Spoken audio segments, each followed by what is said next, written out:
अस्सलामुअलैकुम नाजरीन। जैसा कि आपने 72 किस का दूसरा ट्रेलर देखा, उस्मान बेग काफ़ी गुस्से में लग रहे हैं और काफ़ी दुखी भी दिखाई दे रहे हैं।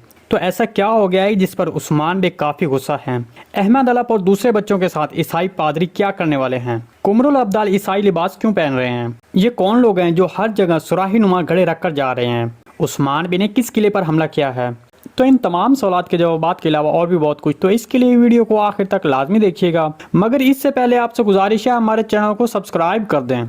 चले सबसे पहले बात करते हैं कि दूसरे ट्रेलर में उस्मान बेग इतने गुस्से में और फिर इतने दुखी क्यों दिखाई दिए। देखें, जैसा कि आप जानते हैं कि उस्मान बेग गुज़िश्ता इसके आखिरी मंजर में बिलीजी किले में रोगत उसके जाल में फंस चुके थे। तो हमारे तजज़िये के मुताबिक उस्मान बेग वहां से निकलने के बाद कबीले वापस आएंगे। इसके अलावा तुर्गुत बेग अभी रोगत उसके हाथों कैदी बन जाएगा। उस्मान बेग उस वक्त उसको भी ना बचा सकेंगे। तो ये सब परेशान करने वाली बातों के अलावा एक और मंजर जो हमने दूसरे ट्रेलर में देखा कि कुछ लोग सोगोत के बाजार में हर जगह सुराही नुमा घड़े रख रहे हैं। देखें, ये वो बारूद होगा जो कोशिश ने पादरी ग्रेगर के पास भेजा था ताकि वो वहां धमाका करें।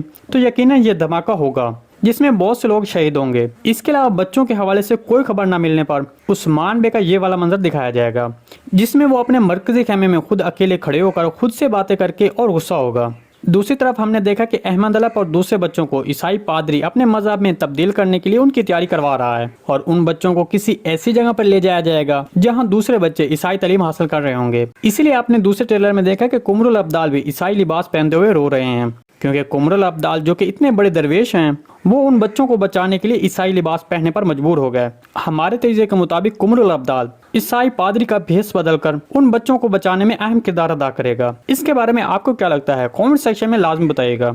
चलिए अब आपको बताते हैं कि उस्मान बेग किस किले में दाखिल हो चुके हैं और वो क्यों लड़ रहे हैं। देखें, हमारे तजज़िये के मुताबिक उस्मान बेग बिलीजी किले में दोबारा दाखिल होंगे। तुर्गुत बेग को बचाने या फिर बच्चों के हवाले से ली गई मालूमात के जरिए वो किले में दाखिल होकर हमला करेंगे। इसके अलावा कोशिश और उस्मान बेग के आमने सामने आने पर कोशिश उस्मान बेग को बारूद के हवाले से बताएगा कि हमने सोगोत पर हर जगह बारूद फैला दिया है। इसके बाद कोशिश उस्मान बेग पर हमला करेगा और उस्मान बेग के हाथों शिकस्त खाता देकर वहां से भाग निकलेगा। इस सारी रिपोर्ट के बारे में आपको क्या लगता है? कमेंट सेक्शन में लाजमी बताइएगा। आज की वीडियो बस यहीं तक थी, उम्मीद आपको पसंद आई होगी। अगर हमारी वीडियो आप तक बर वक्त नहीं पहुंच रही तो बेल आइकॉन लाजमी प्रेस कर लें ताकि हर आने वाली नई वीडियो का नोटिफिकेशन आप तक बर वक्त पहुंचता रहे। वीडियो अच्छी लगी तो इसको लाइक शेयर कर दें। मिलते हैं किसी नई वीडियो के साथ, तब तक के लिए अल्लाह हाफिज।